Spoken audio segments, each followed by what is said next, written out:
Hey guys, welcome to our channel. In today's video, we'll learn how to change opacity in CapCut PC. So if you want to go ahead and try to blend some photos or videos onto your project and you want to change the opacity for this one, then you're onto the right guide.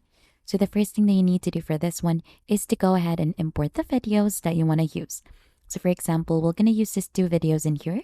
So for us to be able to go ahead and import a video, just simply click onto under media, we have local and we have the import button for that. So if you click onto the import in here, you could browse onto your different files or you could simply drag and drop the videos that you want to use. So the same thing, if you want to use these videos in here, you'll just simply drag and drop it here onto the timeline, or you could simply click onto this button to add the track. So it should look something like this. So for us to be able to go ahead and blend this, let's try to adjust this first.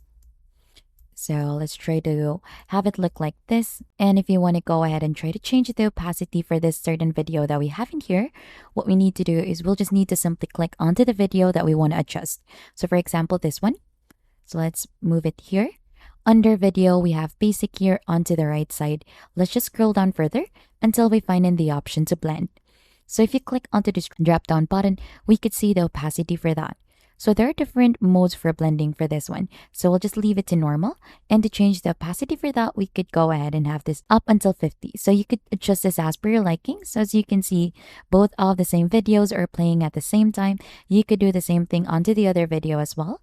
Just click onto the video and here onto the blend, you could try to adjust the opacity for that. So let's leave both of them up to 50 and let's do a quick preview for that. So that is just basically how you change the opacity in CapCut PC. And if you think this has been helpful, don't forget to hit the like, subscribe, and we'll see you on to our next video.